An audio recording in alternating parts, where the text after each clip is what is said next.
বর্ধমানের রাস্তায় বাইকে চড়ে বিকৃত অঙ্গভঙ্গি, প্যান্টের চেন খুলে গোপনাঙ্গ দেখানো চলন্ত বাইকে টোটোতে থাকা একটি মেয়েকে লক্ষ্য করে ভাইরাল ভিডিও দেখে অবশেষে পুলিশ গ্রেফতার করল অভিযুক্তকে। ধৃতকে পেশ করা হয় মঙ্গলবার বর্ধমান জেলা আদালতে। বর্ধমান শহরের শাঁখারীপুকুর এলাকার ব্যস্ত রাস্তায় চাঞ্চল্যকর ঘটনা ঘটে। কয়েকদিন আগে দুপুরে ভিড়ভাট্টার সময় রাস্তায় চলাচল করছে টোটো, বাইক ও মানুষজন।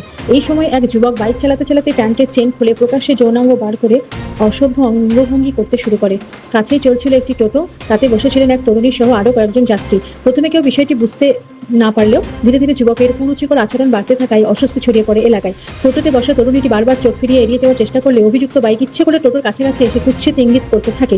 কখনো বিকৃত অঙ্গভঙ্গি, কখনো প্রকাশ্যে নগ্নতা, সবই ঘটে দিনের আলোয়, জনসমক্ষে।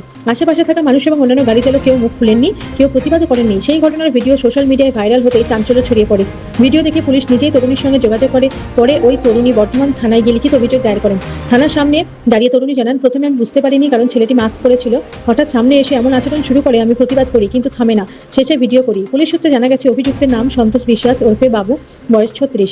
তার বাড়ি বর্ধমানের বড়নীলপুর দক্ষিণ শান্তিপাড়া এলাকায়। তিনি ঘটনার পর থেকে পলাতক ছিলেন। অবশেষে মঙ্গলবার পুলিশের জালে ধরা পড়েছে ওই বিকৃত যুবক।